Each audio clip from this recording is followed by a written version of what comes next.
BoyWithUke is an artist that has absolutely exploded on TikTok in the past 2 years without ever even showing his face, and now he is signed to one of the most prestigious labels in music. In this video, we're going to cover his story. Thank you for watching. BoyWithUke is a 20-year-old artist from Massachusetts. When he was very young, his parents had him play the violin, the piano, and the guitar, and he would go on to even learn a little bit of music theory before deciding to drop music for a little while altogether. Growing up, he would be inspired by Dominic Fike, Milky Chance, and 21 Pilots all the way up until sophomore year when he started working on music again. He ended up turning to music after a while of playing sports such as soccer, where he was an absolute prodigy, probably the best in the world. But again, he ended up not making many friends because he was moving around a lot and decided instead to turn some of his time to music because he didn't have anyone to hang out with. With that being said, he also used music as therapy like many of the artists I've covered in the past. A few things had to come together before BoyWithUke actually started working on his own music. The first component is a class he ended up taking in high school where he would learn to make instrumentals using the iPad version of GarageBand, which he still uses to this date as one of the most successful artists in the world. The second component would end up being him having free time because he didn't have friends to hang out with, so instead he would turn to using his music as therapy, which I already mentioned. The third component would be, of course, the ukulele, which he ended up picking up after his crush 2.5 years ago had a friend who played the ukulele, and he thought it looked cool and he wanted to look cool to his crush, so he ended up picking up the ukulele today. Something that I think is really interesting with Big Uke is that his first song that he ever wrote, although he never posted it anywhere, he still references the lyrics to this song in his modern music. And this is shown because in a Genius interview, he actually played the first song he ever wrote, and a lot of fans immediately realized they were familiar with a lot of the lyrics, just not in the song that he had put them in. First to ever hear this. Sorry, but I just can't stop liking you. Finally, after all these things came together, in freshman year of college, his little brother tried to convince him to make a TikTok. And BoyWithUke eventually got kind of annoyed with his brother mentioning it so often, so he decided to make one, but assured his brother that his type of music would not pop off on TikTok.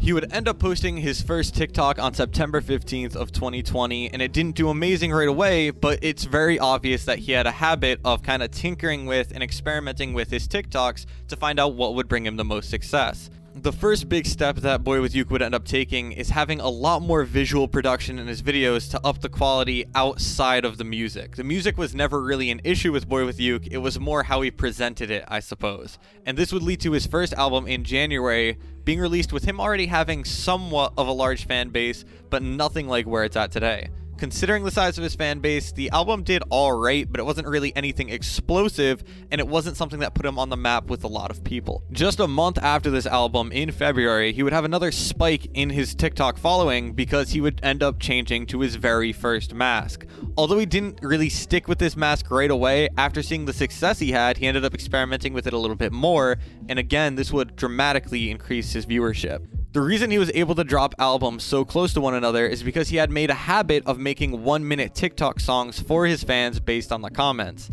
And this would be great for engagement because it would promote a lot of people to actually comment on his posts, but it would also give him a lot of work to decide what he should use on the album. Essentially what he would do is he would go back, look at some of the most successful TikToks that he had with 1-minute tracks, and he would expand it to 2 or 3 minutes and then release it on an album. In May, BoyWithUke would announce that he had quit his minimum wage job to pursue music, and although it was a scary decision for him, he knew in his heart that it would end up being the right move. And just a month later, he would end up having another spike in his following because he would end up switching to a new mask that he had bought on Amazon, the one that we know today. And a month later, after that, in June, he would end up dropping his second album of the year, Fever Dreams. Although the first album didn't do amazing, this one would do a lot better, actually expand his audience, and then also make it clear that there is a future in music for BoyWithUke. The only question we had was how far could he possibly go with it. Now we're going to go back to a minute to when I said he would make 1-minute songs based off the comments of his TikToks. While this is entirely true, what he wouldn't tell his fans is that every once in a while he would go on a burner TikTok account and comment something of his own so he could work on a track and then have a comment to explain why he made it. A great example of this is when he was tired of his friends in real life being toxic, so he went on a burner account and commented something like, "You should make a TikTok about toxic friends." And he would go and he would release the song later the same month as his second album being released called Toxic. I'm better off all by myself, though I'm feeling kinda empty without somebody else. Now this would end up being his most successful TikTok up until this point, and it would have a lot more pressure on him about actually doing a face reveal. But what he would go on to say about this is, growing up, I was in a very judgmental environment and I was bullied for my voice. I was afraid of how people would view me if they knew it was me singing. Having the mask, it allows me to be myself without fear of judgment from others, and I want people to really pay attention to the music rather than what I look like. Based off of this, for those of you who are hoping that I'll do a face reveal soon, if he's going to college, he's probably not going to do a face reveal until at the very least he's through college, and then maybe we'll have something to work with. In September, BoyWithUke would end up releasing a 2-track EP which performed better than anything he had released up until that point, but it still wasn't the most notable thing that happened around that time period because he would also sign with Republic Records. If you don't know, this is one of the best labels for mainstream artists because they've helped put so many people on the map, and it was looking like BoyWithUke just might be the next.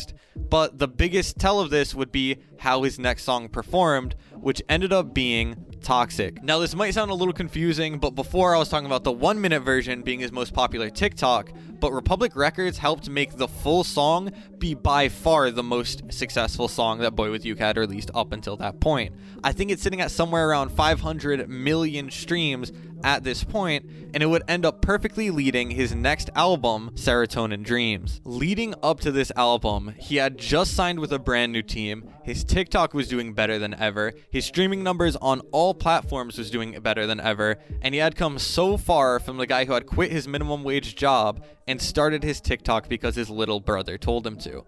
You would think at this point he was already being successful enough where there wasn't any pressure on him, but you have to be insane because if you're in that position, the pressure is all here right now. You have the most eyes you have ever had on you, and everyone's expecting you to perform. And perform he did, because he ended up releasing his most successful project up until this point, where even the outlier songs would be better than his best ones on other projects. Up until this point, there has been nothing slowing down BoyWithUke. Every album would be more successful than the last, and you would have these stages of exponential growth on TikTok. The only question is, will he have another major growth spurt on TikTok? Is he going to produce another album that outdid the last one? And how far will BoyWithUke end up going with it? Let me know what you guys think in the comment section below. Thank you for watching, and I hope you enjoyed.